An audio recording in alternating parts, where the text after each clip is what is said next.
এরপরের প্রশ্ন একেবারে কমন প্রশ্ন যে শাড়ি লুঙ্গি দিয়ে জাকাত দেওয়া যাবে কিনা।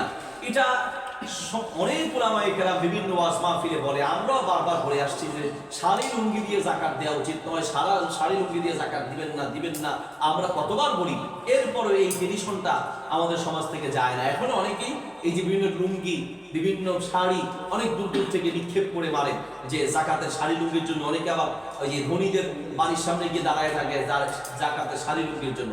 জাকাতের শাড়ি লুঙ্গির নামে কোনো শাড়ি লুঙ্গি এইরকম ইসলাম শরীয়তে নেই। আপনি জাকাতের টাকা দিবেন, জাকাতের লুঙ্গি সবচেয়ে কম দামি লুঙ্গিটাই জাকাতের লুঙ্গি হয়, সবচেয়ে কম দামি শাড়িটাই জাকাতের শাড়ি হিসেবে বিবেচিত হয়। এগুলো এক ধরনের প্রতারণা। কাজেই আপনি জাকাত তাকে মালিক বানাই দিবেন, সরাসরি নগদ অর্থ দিবেন। কোনো জিনিস দিতে চাইলে তার প্রয়োজন আছে কিনা, তার জন্য উপকারী হবে, প্রয়োজন হবে এমন কিছু জিনিস আপনি কিনে দিতে পারেন।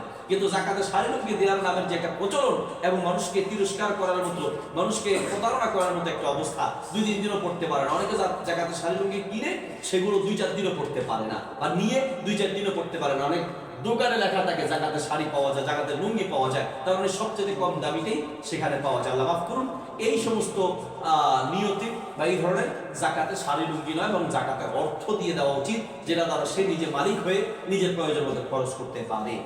এরপর প্রশ্ন হচ্ছে জাকাতের টাকা দিয়ে টিউবওয়েল, নলকূপ বা জনকল্যাণমূলক কোনো কাজ করা যাবে কিনা।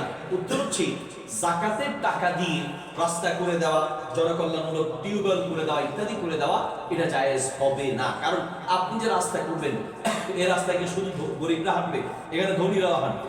আপনি টিউবওয়েল করে দিলেন, যদি টিউবওয়েল থেকে সবাই খায় তাহলে গরিবও খেলো আবার ধনীও খেলো, তাহলে বোঝা যাচ্ছে যে এটা শুধু গরিব মালিক হয় নাই। যদি হ্যাঁ আপনি এমন কোনো টিউবওয়েল দেন যে গরিব মানুষ সে বললো যে আমাকে আপনি যে জাকাতের টাকা দিলেন সেটা দিয়ে আমার একটা নলকূপ একটা টিউবওয়েল বসিয়ে দেন, হ্যাঁ তাইলে আপনি পারবেন। এটার মালিক বানায় দিতে হবে কোনো গরিবকে। সেই গরিব যদি মালিক হয় এরপরে তিনি ধনীদেরকে সেখান থেকে পানি খাওয়ার অসুবিধা নাই, কিন্তু জাকাত দেওয়ার ক্ষেত্রে শর্ত হচ্ছে কোন একজন গরিবকে মালিক বানিয়ে দেয়া। আমভাবে একটা বা দুইটা আপনি টিউবওয়েল বসিয়ে বললেন যে জাকাতের টাকা, মনে মনে চিন্তা করেন এটা জাকাতের টাকা দিয়ে, তাহলে তো আপনি কাউকে মালিক বানান নাই, সেখানে ধনী গরিব যেই কেউ এই পানি গ্রহণ করতে পারে। গরিবকে মালিক বানায় দিতে হবে। এবার যদি সেই গরিব মালিক হওয়ার পরে সেটাকে তিনি ধনীদের জন্য ব্যবহার করুক, গরিবদের জন্য ব্যবহার করুক, অসুবিধা নেই। কোনো রাস্তাঘাট ইত্যাদি জাকাতের টাকা দিয়ে করা যাবে না, কারণ রাস্তাতে আপনি করবেন সে রাস্তা দিয়ে তো অনেক ধনী গরিব সবাই চলবে, আর রাস্তার মালিক কে? তাহলে মূলত হচ্ছে যাকে জাকাত দিবেন তাকে মালিক বানিয়ে দিতে হবে, মালিকানা তাকে দিতে হবে। এরপর প্রশ্ন হচ্ছে জায়গা জমি বা বাড়ি ঘরে জাকাত দিতে হবে কিনা। উত্তর হচ্ছে সাধারণত যেই সকল বাড়ি ঘরে নিজে থাকার জন্য নির্মাণ করা হয় সেই বাড়ির জাকাত দিতে হবে না।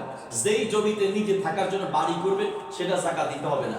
যেই জমিতে আপনি ফসল উৎপন্ন করবেন সেই জমির জাকাত দিতে হবে না। কিন্তু কোন জমি যদি আপনি ক্রয় করে রেখেছেন দাম বাড়লে বিক্রি করবেন, কোন একটা বাড়ি আপনি করেছেন যেটা আবার আপনি বিক্রি করবেন, অর্থাৎ ব্যবসায়িক উদ্দেশ্যে বাড়ি করা হোক জমি করা হোক, সেই জমির জাকাত দিতে হবে। ওই বাড়ির মূল্যের উপরে জাকাত দিতে হবে, এবং সেটা বর্তমান মূল্য। অর্থাৎ আপনি একটা বাড়ি করেছেন, এই বাড়িটা আপনার উদ্দেশ্য কি বিক্রি করবেন কিছুদিন পরে বা দাম বাড়লে, অথবা আপনি একটা জমি কিনেছেন দাম বাড়লে পরবর্তীতে জমিটা বিক্রি করবেন, নিচে থাকার জন্য বাড়ি করবেন না বা ফসল উৎপন্ন করবেন না। তাহলে ওই জমির বর্তমান মূল্য কত হতে পারে, ওই বাড়ির বর্তমান মূল্য কত হতে পারে, সেই বর্তমান মূল্যের উপরে জাকাত দিতে হবে। অনেকেই জমির উপরে জমি কিনে রেখেছে, টাকা কিছু হলে জমি কিনে রাখে, জাকাত দেয় না কেন? আমার তো টাকা নেই, আমার জমি আছে। এবং জমিটা আপনি কেন কিনেছেন? জমিটা তো আপনি কিনেছেন যে আপনি বিক্রি করবেন, তাহলে এটা ব্যবসায়িক পণ্য হিসেবে এটার উপরে জাকাত দিতে হবে।